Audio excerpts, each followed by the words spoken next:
So a very warm good evening to all of you, and it is so nice to see all of you over here at the Xavier Center of Historical Research this evening. My name is Reinald, and on behalf of the XHR, I would like to welcome you for this session.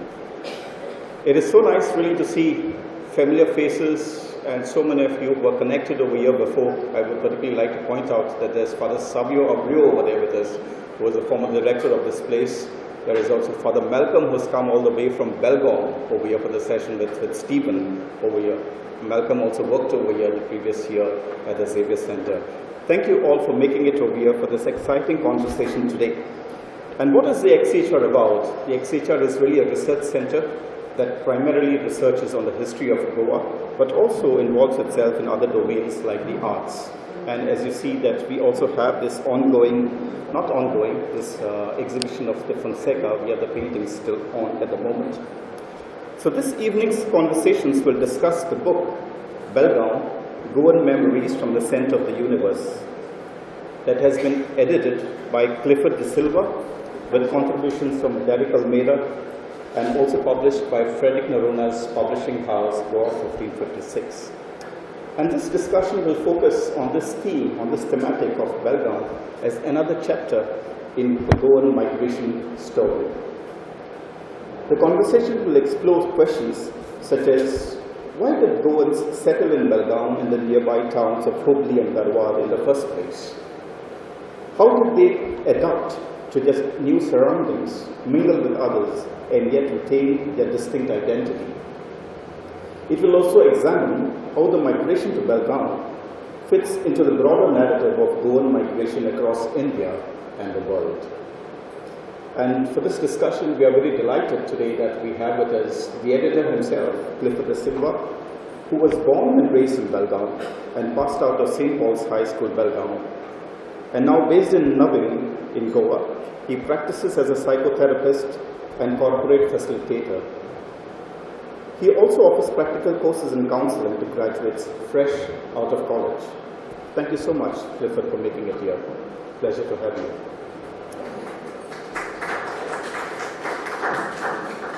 We also have with us Derek Almeida, who's been a veteran journalist and editor for so many years and worked at the senior level at almost all the English language dailies of Goa. He also undertook a lot of writing assignments and crafted a weekly humor column for over 20 years. Currently, he's working on his first graphic novel. He believes Belgaum shaped him into the person he became. And Derek lives with his family in Porvorim nearby, but also dreams of going to Belgaum. Is that true, Derek? But thank you so much for making it here, Derek. Yeah. So this conversation will be moderated by Frederick Noronha, a columnist and alternative book publisher of Goa 1556, a publishing house that has already published over 170 titles on Goa. That itself is remarkable, Frederick, and thank you for that. Thank you for being here, and over to Frederick.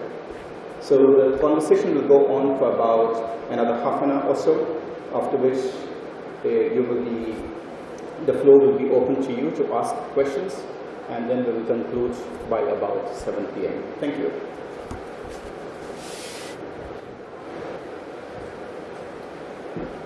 We'll carry on from there, but I would like to start from here.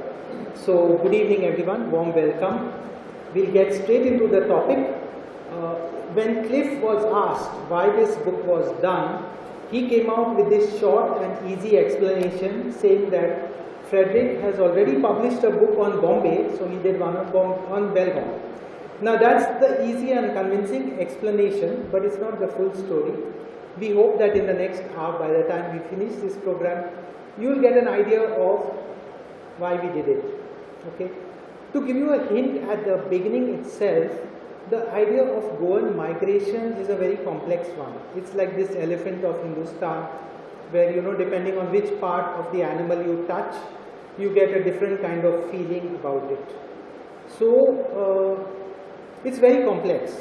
People like Dr. Savio Abrio, who's in the hall, have studied Goan migration. He's come out with a very interesting report. The report is available somewhere in cyberspace. If you write to me, I'll send you a copy. So it's a very long 200, 300 page report studying migration in different parts of the world, different parts of India. And each part is different from the other. So, at the start of the discussion, without coming in between you all and the esteemed authors and editor, we maybe would like to hear what makes Belgaum different. And in the second part, before we give you all time for questions and answers, we'll talk about their individual essays in the book, because Cliff has written 2 or 3 very nice essays, some of which were circulated online, and Derek also has written as interesting and better essays. So we'll start off by looking at what makes migration to Belgaum different. When we were putting together the book for the cover, Cliff said, I want you to put as a strapline, stories from the Goan, what are the exact words? Center of the universe. So for the people who lived in Belgaum, it was not the center of their home, it was not the center of Karnataka, it was not the center of India, Asia, or the world, it was the center of the universe. And while there is an element of exaggeration there, we can understand how much home and growing up in these places means to all of us. So in that sense, maybe I'll start by asking them to tell us a little bit about, what makes Belgaum different. First with Cliff, and then with Derek. We also need to record this clip, so if you don't mind holding the mic and this together. This one? Both. Frederick, do you mind repeating the question? I tend to tune off when you talk. No, see, Belgaum is separate, special in its own way. How? Okay. The thing about Belgaum, because it was a kind of one-horse town, everybody knew everybody else. Yeah, everyone knew everyone else. We've got Joseph Pinto sitting there. When I saw him, I recognized him. It took me some time, but when I recognized him, Joseph Pinto lived 100 meters from my house. And we knew everything about Joseph. Everybody knew everything about Joseph. Was he married? Was he not married? Did he have a girlfriend? We used the word lining. Who was lining whom? We knew everything. It was like we were one big family. The Goan community was one big family. And it was mostly Christians, but we also had Hindus from Goa. A notable one was Kittur. There was Kittur Bakery, and Mrs. Kittur was from Goa.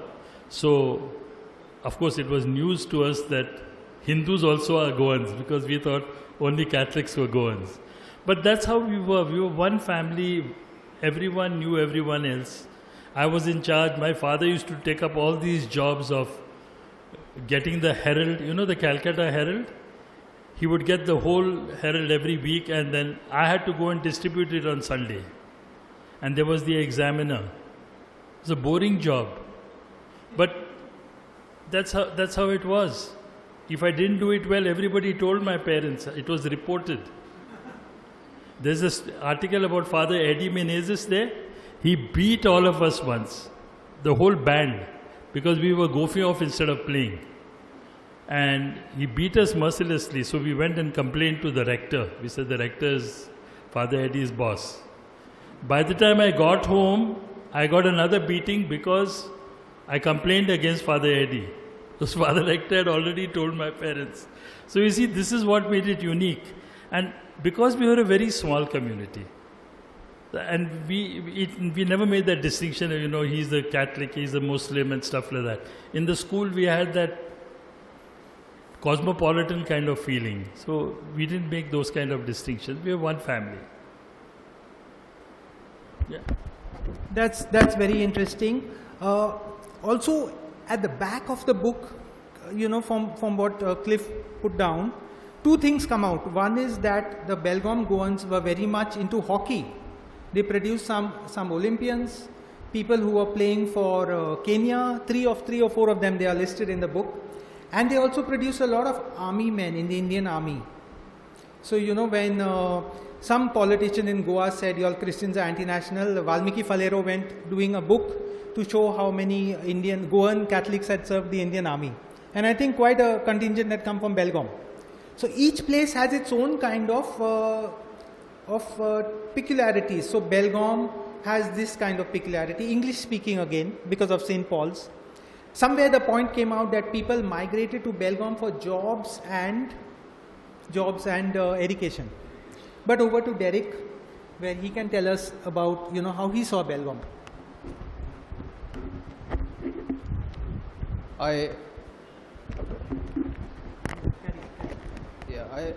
can't quite remember how I reached Belgaum, but my first memories are of Belgaum, so I must have been 2 or 3, and I don't know how I got there. I don't know, at that time I didn't know if I wanted to be there. I was too young, nobody asked me, they just took me there. And so I was there in 2 Market Street along with my mum, my brother, my aunt and her children. And we were all together in one house. And why did my parents take me there? I don't know, but I think my father studied in Belgaum, so he decided that his sons or his children must also study in Belgaum. He reached Belgaum because his eldest sister moved from Goa to Belgaum to study. And many of his generation moved from there, of his family moved from there, including himself. They moved to Africa. I was born there. So for a couple of years, I always thought I was an African. And I remember once in school, we called him, he was a class teacher, Sir Malcolm.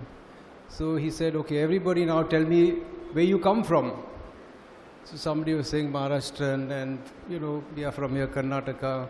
So when it came to my turn, I said, I'm an African. He said, sit down, Derek, you're not an African, you're a Goan. And that was the first time someone ever told me I was a Goan. And I knew, of course, we used to come to Goa for holidays and all, but I thought, you're born abroad, so you're not really from here. And I spent 20 years there after that.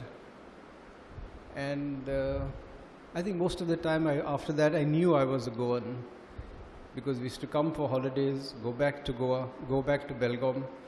And I think, as they said, I think in my generation, it was the education, because there were still a few schools in Goa, but I have no idea why many people moved to Belgaum. It was education, or education was close by to the area where everyone lived in camp. That could be the reason. And many people, I think maybe of my father's generation, got jobs there. My generation started moving out of Goa in search of jobs everywhere, Bombay, the Middle East. The Middle East had opened up by then. So that movement out of Goans, out of Belgaum started, I think, with my generation. How do I see Belgaum? I spent 20 years there, so there are wonderful memories of that place. And first girlfriends were from there. So many things were from there. So it's college I spent there, school I spent there. So it was, but we were quite a tight community, as he says. For us it was, we go to school, we come home, we mix in that little crowd of our own. When we were in college, we went to college, we came home, evening we went to the church, spent all our time at the club, came home. So at least mine, many of the people who were of my generation, that interaction with I would say the other Belgaum was minimal. So that's it. Thanks so much, Derek. Please. I'd say only this. Because you asked me what Belgaum, I know why he came to Belgaum. I remember him as a little kid in the greenhouse going to that school. I know his mother. This is what I mean. I know who was his first girlfriend. He doesn't know I know. So Derek is an excellent storyteller. If you've not read, this is not sales talk, though I'm the publisher of the book. If you've not read his pieces, whether in my book or anywhere, you should read them. He used to write this lovely column called In Black and White. I worked with him for many years. Thank you for raising those issues, Derek. I think you brought in a certain perspective here. One of the issues you raised was identity. I think I'm African. So, because we are a small community, because we are traveling all over, we are kind of getting, mixed up all over the place. Is it a bad thing? Is it a good thing? Is it a mixed blessing? I won't even go there. But it's a complicated issue. And Goans are all over the place, like many other smaller communities. We are searching for identity. That's one thing. The second thing you brought up was this intergenerational kind of migration. So it's not necessarily first generation, it could be second, third generation. And the third point, which you didn't say it, but you almost said it, is like, language loss. These are issues which we in Goa are constantly grappling. Konkani is supposed to be my mother tongue, but I'm not fluent in it. So what went wrong? How do I understand language loss in that sense? So for me, publishing books is only an excuse to understand a land which I returned to when I was 2.5 years old. And like it didn't make sense to me at all in that sense. Now it does. So having said that, we'll move to the next round where they will describe very briefly what they wrote. Okay, Cliff wrote 3 stories, all very interesting ones. I don't think we have time to go into all 3, but maybe Cliff can tell us one and Derek can tell you a bit about what his story is all about. Again with me? Very interesting. I have to tell about the story which I... Okay, why did I choose to write about 2 Market Street? Because 2 Market Street basically covers maybe 3 or 4 years of my life there. And the remaining 16, I chose not to write. And I don't know. I don't really know why. But there's something that is very strong. Something about 2 Market Street that, is really etched. Maybe because I was young. It's really etched in my memory. The good times. I say good times also because it was one street with 4 or 5 or 6 Goan families, and as further down the street you would find one more, and it went on. And we must have been at least 10 or 15 kids from all those 3-4 houses, so mixing together, playing together, and everything was together, picnics together, and moving. We used to walk in and out. It's just across the street, so you walk out of one house, you're into the next house. Doors were open, we just moved about. So that was a very vibrant moment. Moment in my life. After that, we moved to the bungalow area, where one bungalow is about 50 or 100 meters away from the next. One bungalow means just one family with outhouses. So we didn't mix around too much in that area. It was never like camp area or like 2 Market Street where I lived. So when Rico said, okay, you have to write, Clifford said you have to write, that came to me, first. And that's why I wrote about that. Because that childhood was really the best moments, the best days of my early life. Yeah.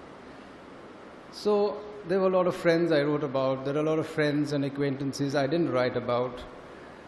And I enjoyed it. And I enjoyed writing it as well. Yeah. So someone told Clifford that was a good article you wrote. So Clifford got outraged. She said, I didn't write 1 article, I wrote 3 in the book. So I forgot the third one, it's just short-term memory loss which I'm suffering from, early touches of Alzheimer's. But the other 2 which I remember, one where he talks about this trip to Goa, he'll tell you the details, where, for a Belgaum Goan in those days, getting access to nylon socks was like a luxury. So his mum is trying to get him to smuggle 3 pairs of nylon socks by wearing them. And this guy is not cooperating and he gets caught. So that's one story. The other story is about this snooker room where people are kind of, there is this center where snooker game is offered, like our carom clubs, which we have in Goa. They have a snooker club. And the way that Cliff describes it, blow by blow, like, it's like really, you feel like it's a cinematographic and it's coming in front of your eyes. And the third chapter, I remember it now, was about the tiatr in Belgaum, which Cliff claims was staged by a very comic teacher that they had in St. Paul's. But when he came over to Britos, he was a very, very sober and straight guy. So I was still very unsure whether he's talking about the same person. But tell us more about what you wrote. About the theatre? No, about whatever you want. Well, that trip to Goa is etched in my memory because we loved going to Goa, but we had to suffer the trip.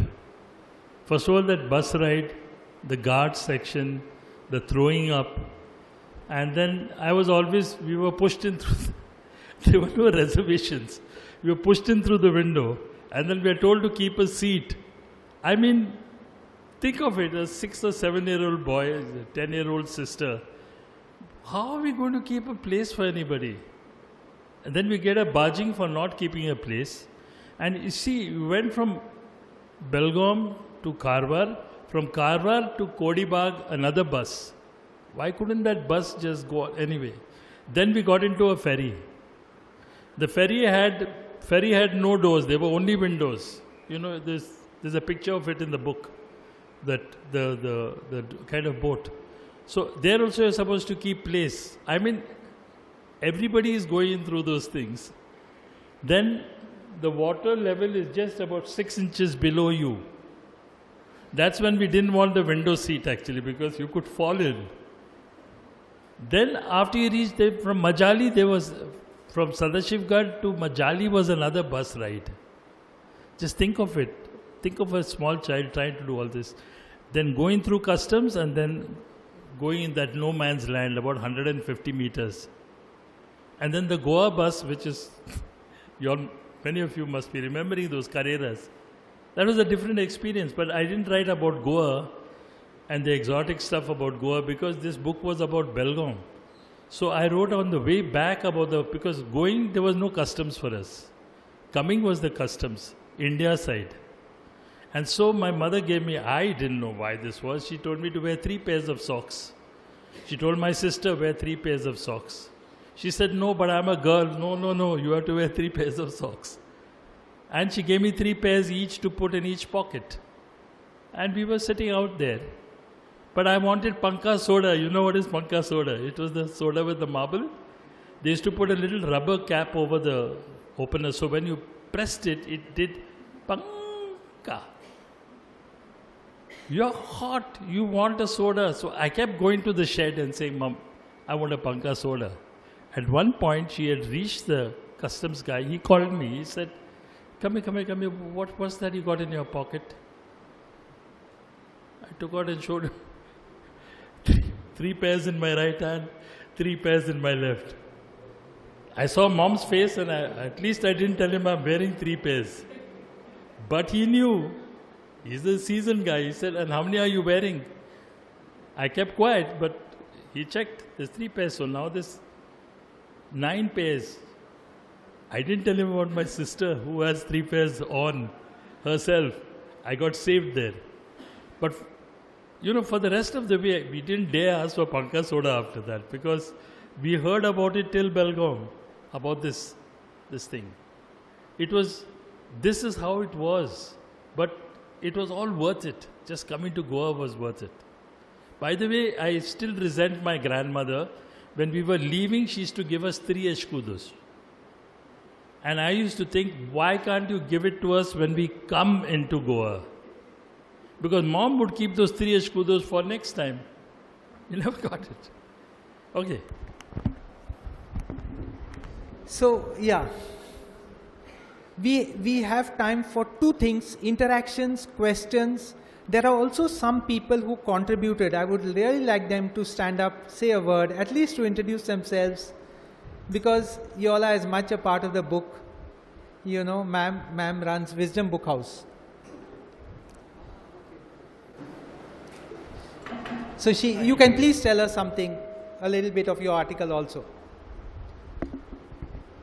Good evening, everyone. My name is Frederick Noronha.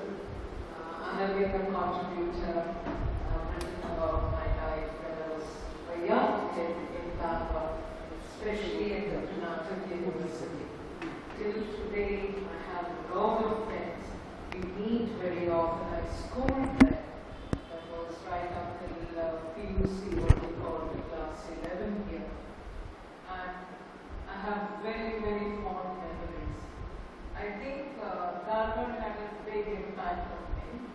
And we were lot of girls, we would meet every Sunday at Mass.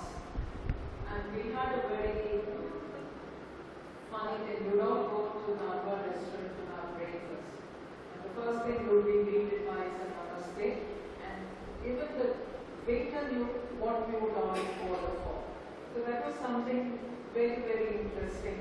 And when Frederick asked me to write about my time in Dhaka, which was a couple of years, all the memories what were stored deep down in my mind, it just came out and it just flowed.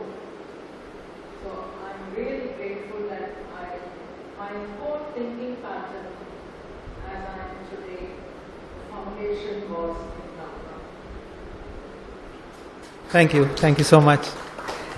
You know, the migration stories are fascinating, not because only each one is unique in itself, but also because we cannot understand each other.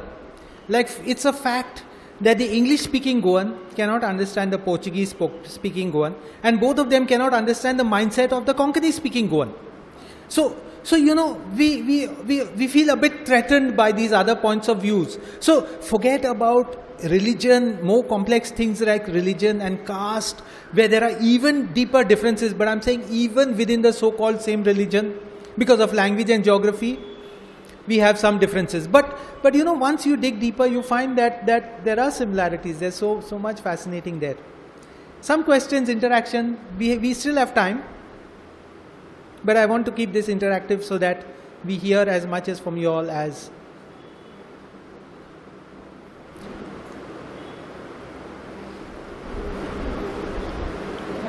Yeah, please. I just want to add something. When we were young, Belgaum was a big city for us. Goa was like some backyard, some village. In Goa, you got sodas with marbles. In Belgaum, we had sodas with real good caps. You needed an opener to open them, and you didn't have to just use your thumb. Belgaum had lights. Goa, places we used to live in Goa, no lights, no roads. So it seemed like some far village that, you know, it was difficult to believe that we came from here and we migrated somewhere else. We prefer to say, look, we are from Belgaum, big city, nice roads. And there was this comparison that used to happen until sometime. I think Goa really moved ahead, I would say. And Belgaum also today is huge. It has grown to be there were areas which were barren when we were young. It's now a city that is extended for miles. So the area where Joe used to work, Indal, was like considered out of the city and into some, you know, another village. And you couldn't go there. You had to go by rickshaw or you had to go by bus. Today it's part of the city and it's gone beyond that. So, but Goa also has moved ahead. Has moved ahead in all aspects and parameters. So it's not a village anymore. It's like a big city, a very complex city, as Rico says, with language and diversity and people from all walks of life, people from different states, you know, everywhere it's mixture. So just to add something, migration is tough, migration can also be traumatic. We normally look at the good side of migration, the wealth, the money it's bringing in, but I think those who are going through it can have tough times. Now, I'm an interloper in this book because I don't belong here. But I managed, because I'm the publisher, I managed to sneak in my mom's story. So my mom was born in Belgaum and grew up in Belgaum, Hubli. And she studied there. Her parents died young. And she had a very tragic tale from her younger days. So actually, her parents could not get children when they were married. So in those days, they would adopt. So they adopted one child. And after that, they got 4 children in a row. So then what happens in that generation, interwar years, a lot of people were dying young, parents were dying young. So my mom's mother died, and my dad and my granddad got married again, and then my granddad died. So there was a stepmother who was looking after 5 children, none of whom were hers. So she one day told this adopted boy, she said, "Georgie, I hope you know that you're an adopted boy, so please don't misbehave." She just said that. And he was so upset that he left the house and he was never seen again. So when Wendell Rodrigues and other people write about the post-care in Goa, I kind of tell them, yes, I've heard those post-care stories, but there are other post-care stories where people are also missed and treated well, and in that sense, my mother and her brother till the 1990s were still searching for Georgie. So the title of my story is Searching for Georgie. And when I was working for a Bangalore paper called the Deccan Herald, we tried to put an advertisement there saying that did anyone from camp know someone called Georgie Coutinho in the 1930s and things like that. So in the sense that my mom grew up there and she hated living in Goa. She hated living in Goa for her entire life, almost. My dad, he loved Goa. I think it's a bit easier for the men to adjust. And both me and my brother love being here. So that's my migration story. Gerard, you raised your hand? Please. So he was combing his hair, so now we make him ask a question. Open to questions also. Hi, good evening. This is Gerard. One of the things that I think has not come out so far in discussion is why so many Goan families end up in Belgaum. What played a part, I think, was the embargo that Nehru imposed, economic embargo that Nehru imposed on Portuguese Goa in a bid to force the Portuguese out. Do any of you have any of those experiences? People wanted to raise money back from Africa and they couldn't send the money back directly to Goa because of this economic embargo, and so they decided to stay in Belgaum. What were some of the experiences of the economic embargo? People started to manage their take over. Just an interruption. Gerard is the journalist for Hindustan Times in Goa, which is a prominent paper in Delhi. This is a book he's written. I think Cliff has managed to grab the last copy, which was here.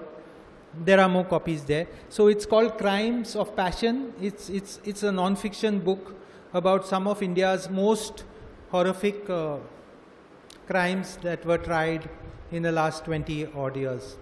So, yeah. So, to answer your question, let me try. See, my impression was that English education was a major thing why people preferred to send their kids to St. Paul's and Sacred Heart or whatever the convents, St. Joseph's and all that. Please. Yeah, Louis will answer. And also railway jobs. That's the impression I got. I don't know about the embargo particularly. Yeah. Closer to the mic, please. It's very unidirectional. Okay. Yeah, closer. Yeah. Now, to answer Gerard's question, yes, we did migrate because of Nehru's policies. My father worked for the railways, and my mother and at that time 4 children like you. He couldn't send money across. So mother and dad took the decision to go over to Belgaum and stay in Belgaum. And that's how we went, trying to trace out Clifford DeSilva's journey. Our journey was tougher. We had to go from Sioli. From Sioli, we had to cross the ferry at Heady, cross the ferry again at Konkani, and then cross the ferry. The first journey was a nightmare for my mother. She had to go alone. Till the water, my grandmother accompanied her. But crossing over, she had to do on her own with 4 children, all less than 10 years. And the first journey was in 1959. So we went in 59, we had to go that way. The second time we went was in 1960. And that's an interesting episode. We had to stay there overnight at the Dharwar bus stand. And in the morning, the bus came. I was left behind. I was just there over there, a year and a half old. The bus went about half an hour. And then it was noticed that I'm not in the bus. The bus turned back. And I was a shopkeeper there and kept me safely. And I joined back in. And actually, regarding another funny thing was, our starting journey was by taxi. And we took bus and then went back. But the end journey, from the bus stand to the house that we had to go by donkey. So we went in a four-wheeler, but the last journey was that of our journey for the Konkani. This happened only after 1961. Then we came by train. And so once the trains were there, and that's when I saw Sagar in its whole majesty. It was a wonderful sight, it still remains with me. And that's my part of the story. So Louis, actually, he didn't write his story. He was supposed to, but he let us down. He's a senior retired officer of the Customs or Central Excise. That's right. And he's a great chef. He's also part of this two-man triumvirate, which runs the food group, Goa food group. And if you're his friend, be his friend, because at Christmas time he'll bake you a lovely Christmas pudding if you're his close friend, or if you fight with him a lot, that happens. So that's for you, the introduction in brief. Please.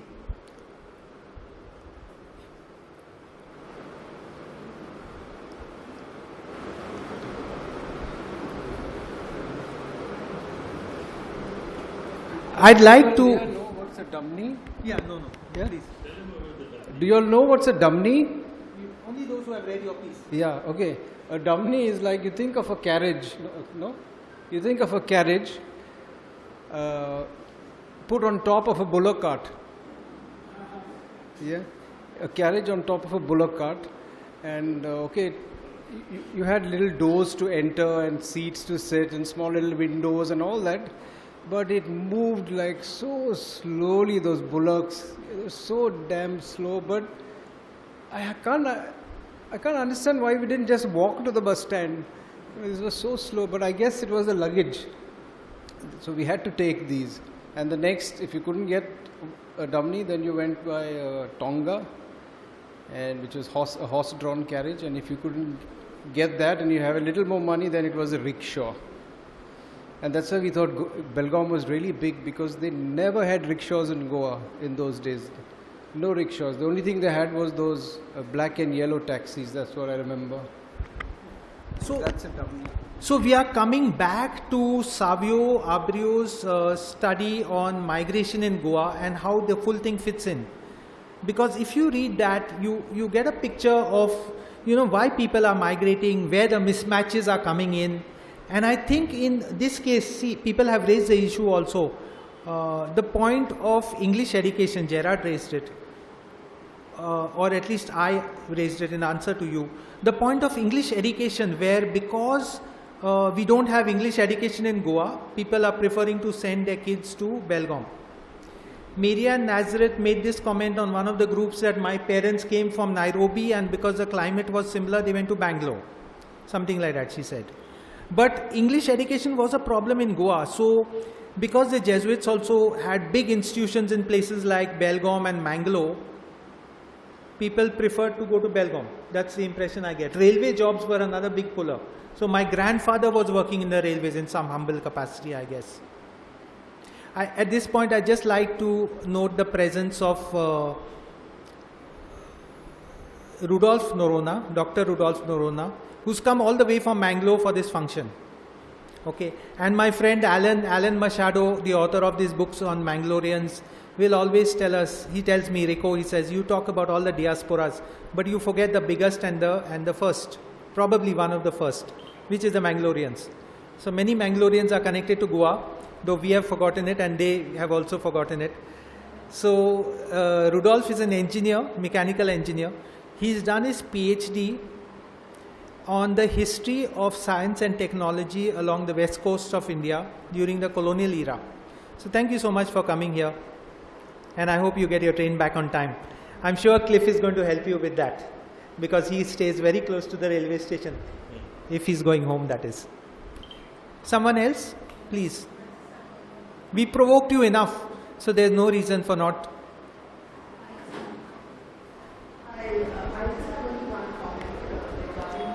Brief introduction, just one word of introduction.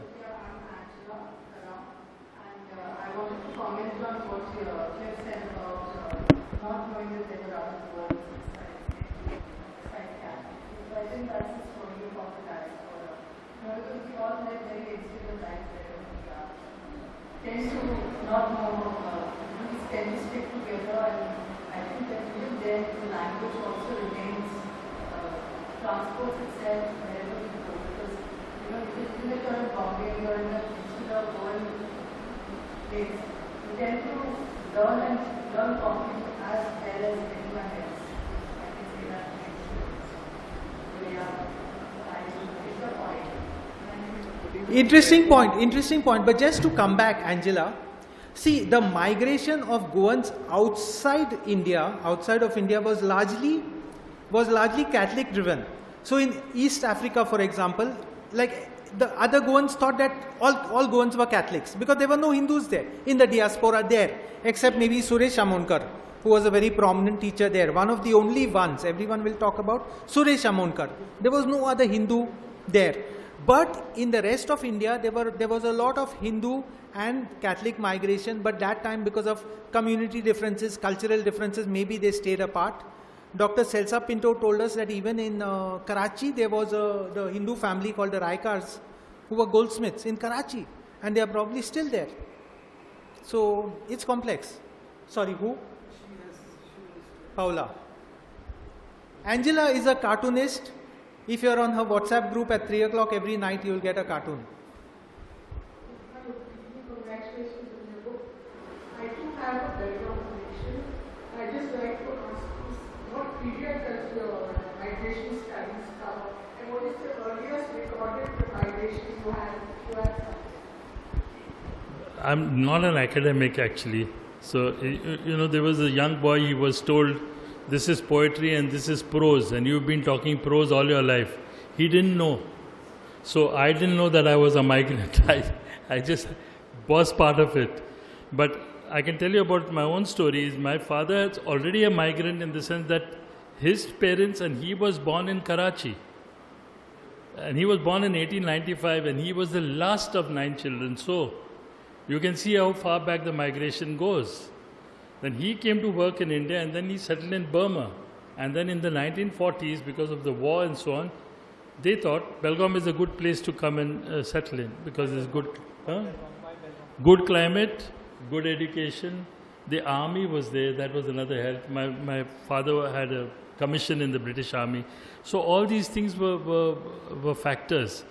But the earliest migration is from the 1930s in the book that is mentioned. But there is before that also.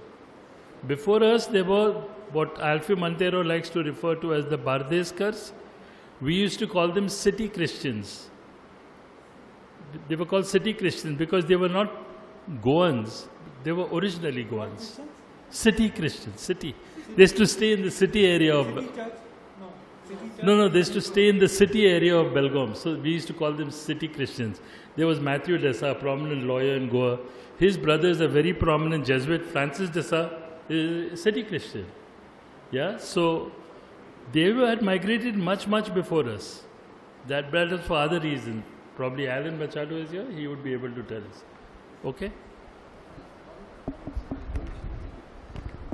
Something to add there is that even in Belgaum, among Goans, I think you had a division. You had Goans who spoke English, and you had Goans, I think, where Konkani was their mother tongue. And we all went to a church, the cathedral, where I think all the masses were in English. And if you had to listen to it, if you wanted to listen to a Konkani mass, you had to go to St. Anthony's, Goa, which was called Goa Church. And see, we are Goans, we are going to another church, and we are calling that other church Goa Church.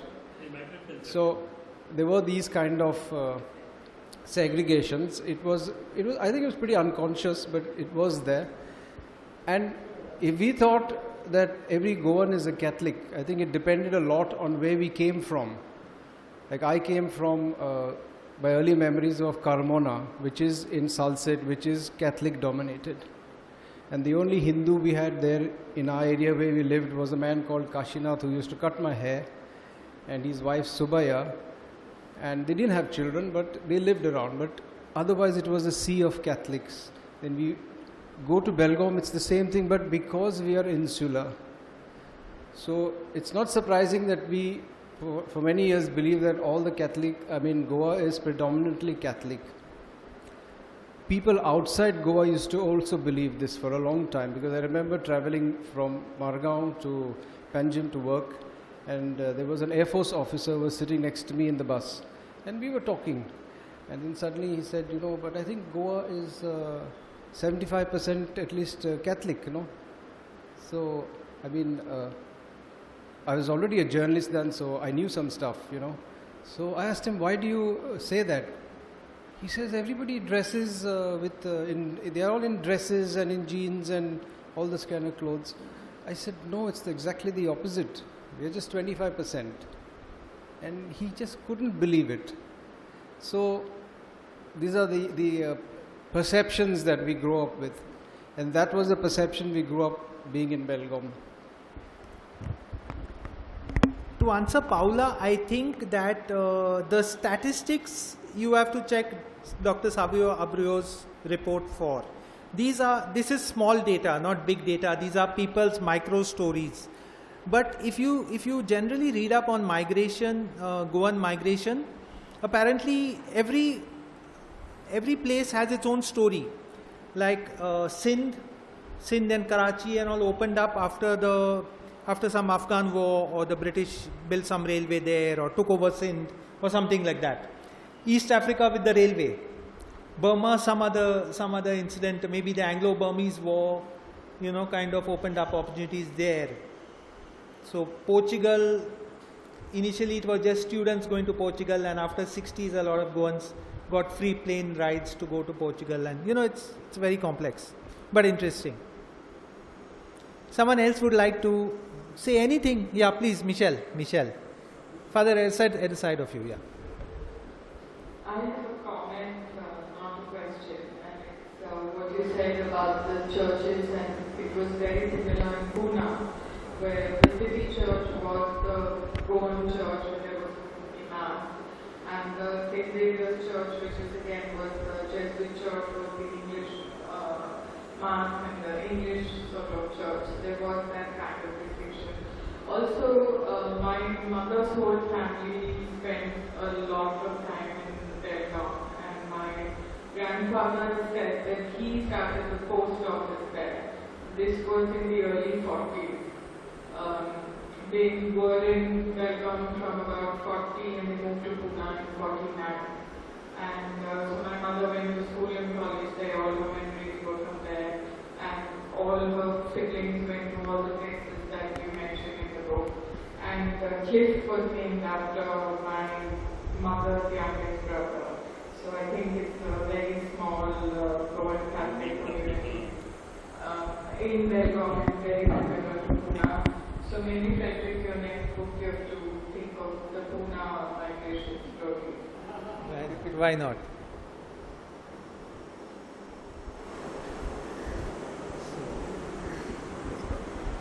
So, I'm waiting for questions, otherwise you're going to get a commercial break now from us. Yeah, please. Rudolph. At least part of the migration might have been parallel to the mingle migration, don't you think so, sir? In the 16th, it is believed, Mangalorean migration has been 1683 and 1739 also, partly. Don't you think part of the migration to regions beyond the Ghats has been in 1683 and 1739 also? And you mentioned at city Christians. the ones. But many of the villages also, Yes. Southern communities Yes. spilled over in many villages Yes. also. Along with the Mangaloreans, also these people who went to Azra, Halkarni, all these areas in Karnataka, they all come from Goa. My friend Father Alban, who was a Jesuit, he had first cousins from Halkarni. But they had migrated, their families had migrated many years before. So you're right, that migration took place, that's what I said. The migration of the Goan community, the Goan community happened in maybe it was the turn of the 18th century, 19th century. But these others were there before. Father Francis de Sales, Matthew de Sales, these people, the city Christians, they were there for a long time before. And they're very prominent in Belgaum. Just to add, I agree fully with what Cliff is saying. There are two strands of migration we are talking about here. One is the Bardeskars, because they went from Bardes apparently, and they went in the 17th or whatever century. And if you see them today, actually at one stage, Mr. Edward Falero, an advocate, Bernard Souza, the late Bernard Souza, he was very keen on organizing these Bardeskars as a group. Because they are really down and out. They're extremely down and out. No English education. Now only they are getting it and all that. Alfie Montero has written about them. He's written a full book on them. So they took a couple of us journalists on this tour. And when you see these people now, you'll be shocked. Shocked in the sense that they look like any Indian villager. Now I'm not being racist or casteist or classist or whatever here. But they look like an Indian villager. And you ask them, what's your name? Or tumche naam kide? They'll say Maria Fernandez, Santan Rebello. Okay? And when they come for Comunidad meetings in Goa, they are welcome because, see, of course, people make use of them as a pawn to win until the elections one way or the other, but they have a right to be here because they belong to the place and they can trace their ancestry to the place. Mostly from Bardes, mostly the border areas, TV, Aldona, Shioli, maybe, I don't know, all these villages which were affected by the so-called international boundary of those days, Portuguese, Maratha and all these conflicts that we keep talking about till today. Very interesting. Please. Thanks. Yes, back to Louis. I think they also played a part in Sorry? I think race also played a part in the migration story because there are communities as far as I've been to Hubli, and Harvard. There are no communities there, they don't get churches, and they're like they stick to their own culture. In such far places, I was surprised when I went to Hubli. They have a local community, a church, but they don't have a peace. Culturally wise, they have adopted the local culture, but yet they stick to their language, Konkani at home. That's one thing. And then a lot of Goans staying in what is Anapur, Santi Baskowad and all. Our Zonas of Aldona, Kiwi, Asmara, these communities, and they all come down to vote whenever there is the minority committee has to be voted upon. Their migration either depended on the place or the Maratha Portuguese conflict at that time. because Victoria, although there's a front line in that conflict. Thanks for that, Louis. Agreeing with you fully, the later migration which Cliff, Derek and my grandfather was part of, happened because of jobs and education. Okay, let's accept that. But the earlier migration, definitely what you're talking about is very true. The issue of the causes of migration has been an issue which is very, very much debated. Alan Machado, who released his book here on the Goa Inquisition, raises these issues, and it's very controversial because it almost seems, if I say it, it would seem like I'm being defensive, that these things were, today in our nationalistic fervor, we say that all this was because of the Inquisition. Okay, it sounds believable, almost believable, but somewhere it doesn't add up, because you tell me, the Mangaloreans, for example, they are fleeing Goa and they are going away, and then they go there and they remain as the most devout Catholics. They are probably more devout than we are, and they are affiliated to the Padroado churches. It just doesn't make sense. It doesn't add up. So Alan Machado tries to explain how plague and conflict and maybe even famine, because Goa was always a rice deficit growing area, while at the same time the people had some good skills, so they were taken there, and he tries to explain it. But I think we've not yet heard the last word on this. Please. Yeah.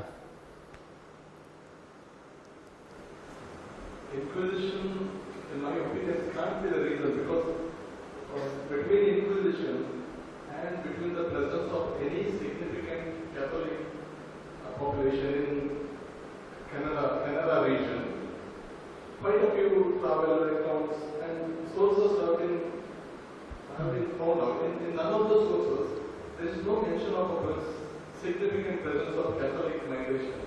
So, as you said, those arguments which are nationalistic, which easily put it on Inquisition, logically don't add up. See, I'm not being defensive here, but I think we need to face history head on and take whatever facts that come. Now, if you see Praxi Fernandez, when he wrote Storm over Srirangapatnam, he shows the Mangalorean Catholics as the victims of Tipu Sultan. But Alan Machado doesn't see it as a communal persecution as such. He sees it as something more political, although the Mangaloreans underwent a huge kind of captivity by Tipu for 10 or 15 years, and they reduced their population. It was quite a genocide in that sense, but Alan's explanation of why it happened is very different. I think we are going into all kinds of areas. It's very interesting. If there are no further questions, I think we need to wind up. I'll leave chance for one last question if anyone has. Otherwise, I'll move into a vote of thanks. Yeah, Paula. Paula wants her money back.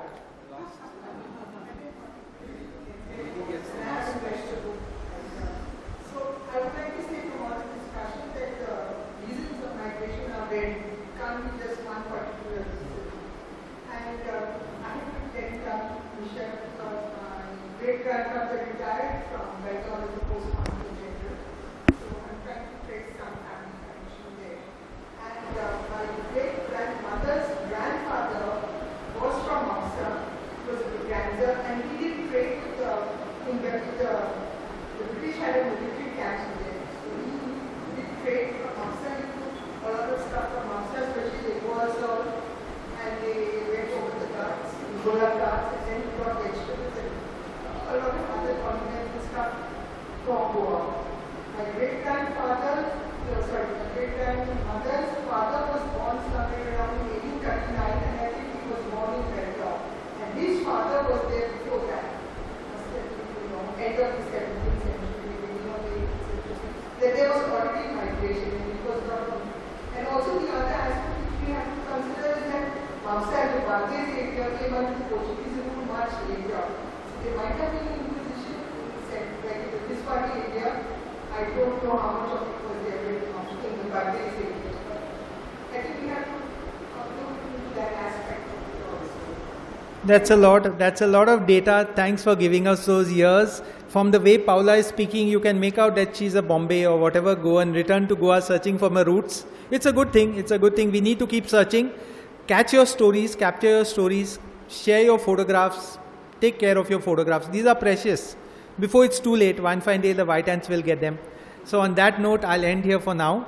Having said that, the book is available at a discounted price of 400 rupees today. And there is a discount on some of our other books also. Don't take what I'm saying for it, because remember, I'm an interested party here. Thank you so much for coming for the session, and we'll wind up now.